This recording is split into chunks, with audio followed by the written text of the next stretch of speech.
नमस्कार। बहुत स्वागत है आप सभी दर्शकों का वृषभ राशि के लिए गुरु नक्षत्र परिवर्तन के इस वीडियो में। 66 दिनों का स्वर्ण काल 10 अप्रैल 2025 से 14 जून 2025। जी हाँ, 10 अप्रैल वो तिथि है जब देवगुरु नक्षत्र परिवर्तन करके रोहिणी से मृगशिरा नक्षत्र में गोचर कर चुके हैं। मृगशिरा नक्षत्र मंगल का नक्षत्र है। इस गोचर की खास बात यह है कि मात्र 66 दिनों में ही देवगुरु मृगशिरा नक्षत्र को पार कर जाएंगे, यानी इस समय गुरु की गति अत्यंत तीव्र होगी। जितना तेजी से देवगुरु गतिमान होंगे उतना ही तेजी से फल भी प्रदान करेंगे। इस गोचर के दौरान 14 मई तक गुरु का गोचर वृषभ राशि में होगा और उस 14 मई से 14 जून तक मिथुन राशि में गोचर होगा। गुरु ज्ञान, धन, संतान, विवाह और भाग्य के कारक माने जाते हैं और इस गोचर काल में आपकी इन्हीं चीज़ों की इच्छा पूरी करेंगे। गुरु साक्षात भगवान विष्णु के स्वरूप हैं और इनके गोचर में भगवान विष्णु की कृपा आप पर बनी रहेगी, लेकिन हर नक्षत्र में इनका फल देने का तरीका अलग होता है। मृगशिरा नक्षत्र मंगल का नक्षत्र है। मंगल शक्ति, पराक्रम, ऊर्जा के कारक होते हैं। मंगल जैसे पराक्रमी ग्रह के नक्षत्र में जब गुरु का गोचर होगा तो आप अपने पराक्रम पुरुषार्थ के बल पर चीज़ों को प्राप्त करेंगे। इस नक्षत्र के गोचर के दौरान आप आय के नए नए साधन तलाश करेंगे। मृगशिरा जैसे एनर्जेटिक नक्षत्र में जब गुरु का गोचर होगा तो आपका एनर्जी लेवल टॉप पर होगा। अपने पराक्रम के बल पर आप चीज़ों को प्राप्त करेंगे और भाग्य का साथ तो देवगुरु दिलाएंगे ही। आप अपने जीवन को बेहतर बनाने के लिए नए नए तरीकों की तलाश करेंगे और 29 मई को जब गुरु राहु का त्रिकोण का संबंध बनेगा, ये संबंध 18 अक्टूबर तक बना रहेगा, तो चीज़ों के प्रति आपकी लालसा अत्यंत तीव्र होगी और आप उन चीज़ों को पाकर ही दम लेंगे। तो वृषभ राशि के जातकों पर गुरु नक्षत्र परिवर्तन का क्या प्रभाव पड़ेगा, इसी का विश्लेषण करेंगे इस वीडियो में। ये विश्लेषण आपकी चंद्र राशि के आधार पर किया जा रहा है और वीडियो के अंत में मैं आपको देवगुरु के उपाय भी बताऊंगा। तो ये है वृषभ राशि के जातकों की कुंडली।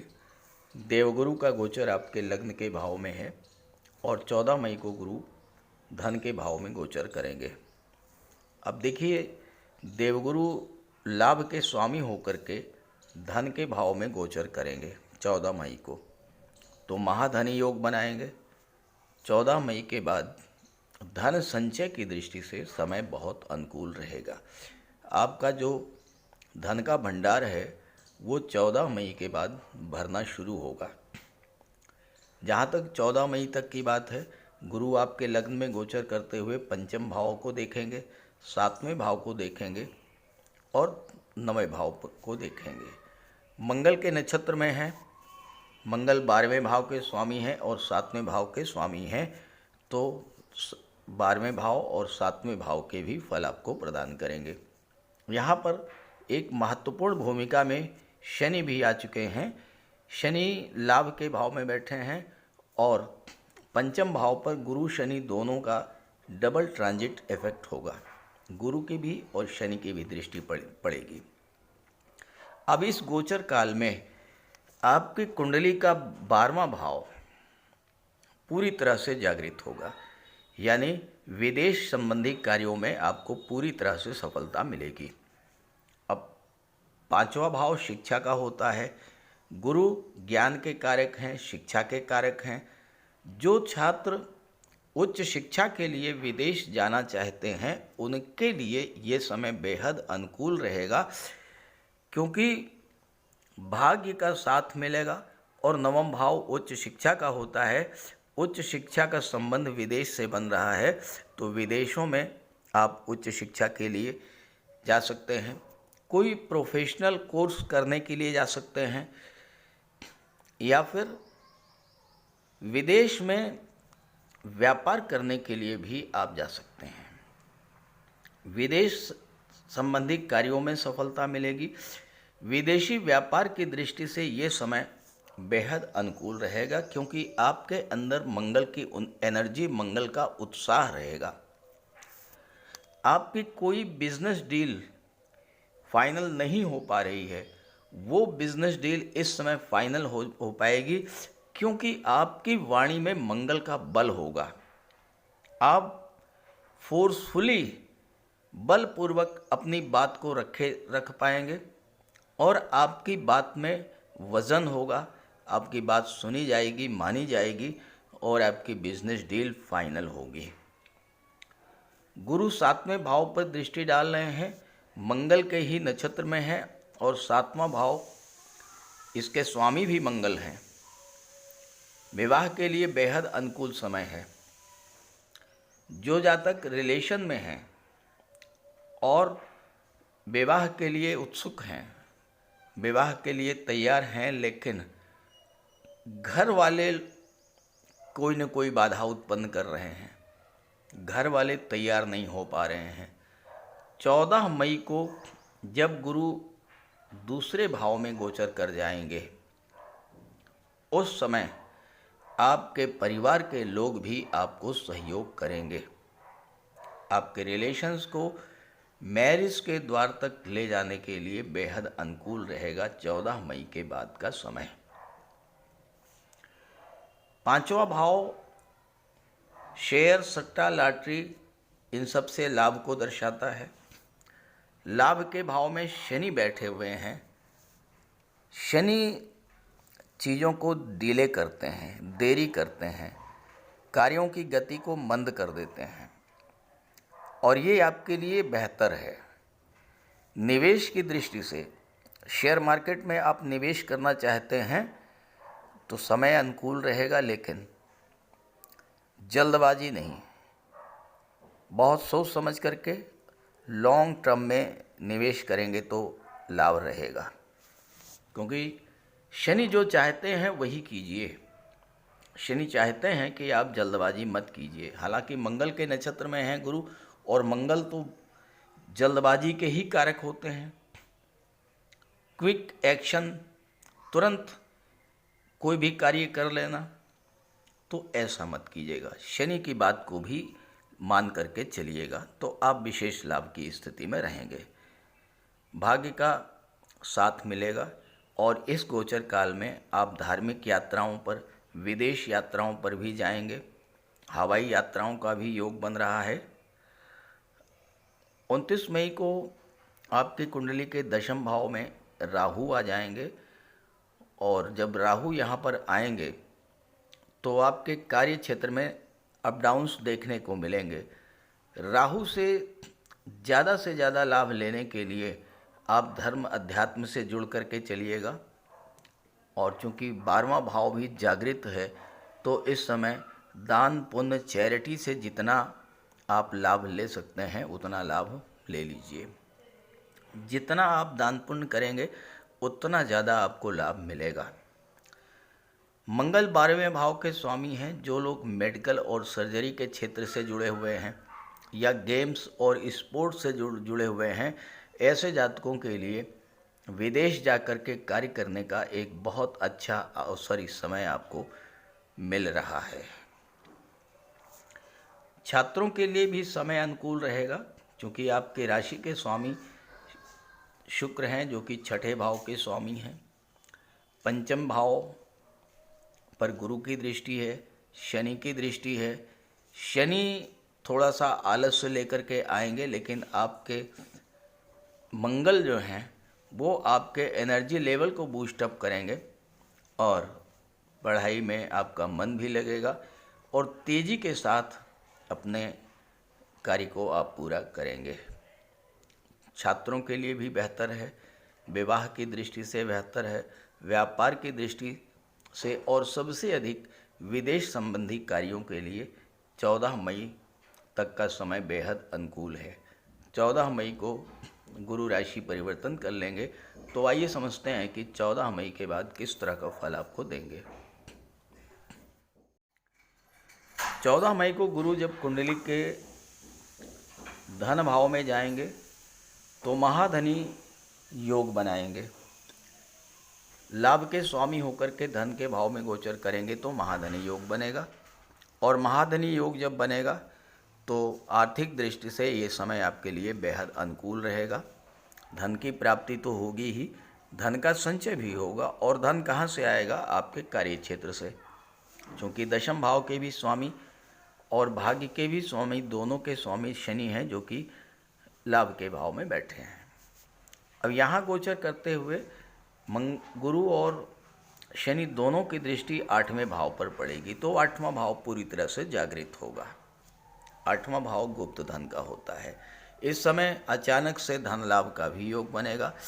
आपका डूबा हुआ पैसा मिल सकता है, कहीं रुका हुआ फंसा हुआ कोई पैसा मिल सकता है, शेयर मार्केट से, इंश्योरेंस से, मार्केटिंग के क्षेत्र से धन की प्राप्ति हो सकती है, और ससुराल पक्ष से भी आपको धन की प्राप्ति होगी, क्योंकि गुरु अपनी ही राशि पर दृष्टि डालेंगे, शनि अपनी ही राशि गुरु की राशि पर दृष्टि डालेंगे, तो 8वां भाव पूरी तरह से जागृत होगा। 8वां भाव परिवर्तन का भी होता है, और शनि दशम भाव के स्वामी हैं। यहाँ पर राहु भी आ जाएंगे 29 मई को। तो आप अपने कार्य क्षेत्र का विस्तार करेंगे, ज़्यादा से ज़्यादा विस्तार करने की स्थिति में होंगे आप, और कार्य क्षेत्र का विस्तार करने के लिए या बिजनेस का विस्तार करने के लिए जो धन की आवश्यकता होगी उसे आपके राशि के स्वामी दैत्य गुरु शुक्र ही पूरा करेंगे, क्योंकि शुक्र आपकी कुंडली में 6ठे भाव के स्वामी हैं, जो कि लोन का होता है, कर्ज का होता है। तो कोई बिजनेस लोन वगैरह भी इस समय आप लेना चाहें तो आसानी से मिल जाएगा। वृषभ राशि शुक्र की राशि है। शुक्र कला और सौंदर्य के कारक होते हैं, और गुरु मंगल की राशि में है। मंगल 12वें भाव के स्वामी हैं और 7वें भाव के स्वामी हैं। तो ऐसे जातक जो कला के क्षेत्रों से जुड़े हुए हैं वो विदेश जाकर के अपनी कला का प्रदर्शन कर सकते हैं।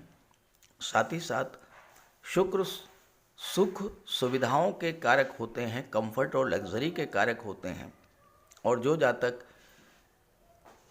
कंफर्ट और लग्जरी से रिलेटेड क्षेत्रों में व्यापार व्यवसाय कर रहे हैं, जो जातक फैशन डिज़ाइनिंग, ड्रेस डिज़ाइनिंग का कार्य करते हैं, डेकोरेशन का कार्य करते हैं, ब्यूटी पार्लर या ब्यूटिशियन का कार्य करते हैं, या घर की सुख सुविधा के बढ़ाने वाले साधनों का व्यापार करते हैं, या कंफर्ट और लग्जरी से रिलेटेड एरियाज़ में काम कर रहे हैं, होटल है, रेस्टोरेंट है, फन पार्क है या मल्टीप्लेक्स है, इन सब क्षेत्रों से जुड़ करके जो लोग कार्य कर रहे हैं उनके लिए गुरु का ये गोचर धनदायक है, कार्य में वृद्धि करने वाला और सुख शांति प्रदान करने वाला होगा। गुरु जब दूसरे भाव में गोचर करेंगे, दूसरा भाव होता है वाणी का भाव, तो आपकी वाणी में ज्ञान होगा, और अपनी वाणी से, अपनी कम्युनिकेशन पावर से आप लोगों को प्रभावित करेंगे और उसका आपको बड़ा लाभ मिलेगा। 8वां भाव जो है ये ज़मीन के नीचे के पदार्थों को शो करता है। शनि की दृष्टि 8वें भाव पर है। शनि निर्माण के कारक हैं।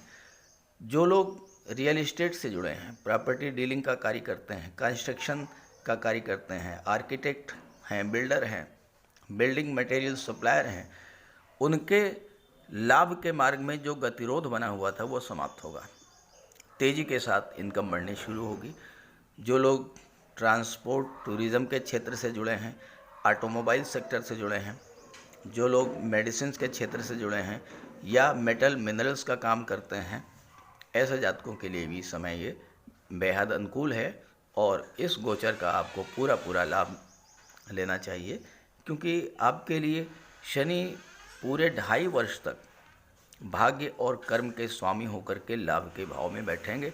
तो पूरे वर्ष तक भाग्य का भी साथ मिलेगा, कैरियर ग्रोथ भी देखने को मिलेगी और धन की भी प्राप्ति होगी। तो इस गोचर का लाभ उठाइए। ये वीडियो, ये जानकारी अपने साथियों मित्रों को भी जरूर शेयर कीजिए और देवगुरु का उपाय करते रहिएगा, विशेष लाभ होगा। बात करते हैं उपायों पर। देवगुरु को प्रसन्न करने के उपाय बेहद आसान हैं। आप अपने माता पिता, गुरु और वृद्ध जनों का सम्मान करें। भूल करके भी उनका अपमान न करें, उनकी सेवा करें और उनका आशीर्वाद प्राप्त करें। गुरुवार के दिन स्नान करने के जल में एक चुटकी हल्दी मिला करके स्नान करें और स्नान करने के बाद हल्दी केसर का तिलक लगाएं।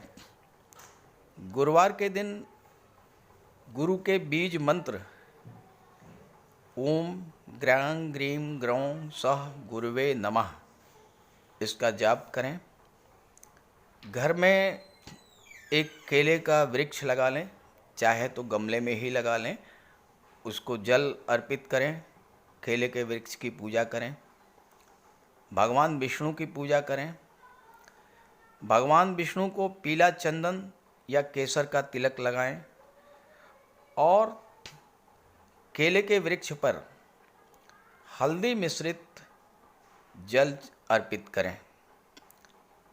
गुरुवार के दिन पीली मिठाई, हल्दी, पीले वस्त्र, पीली वस्तुओं का दान करें और पीले रंग के ही वस्त्र धारण करें।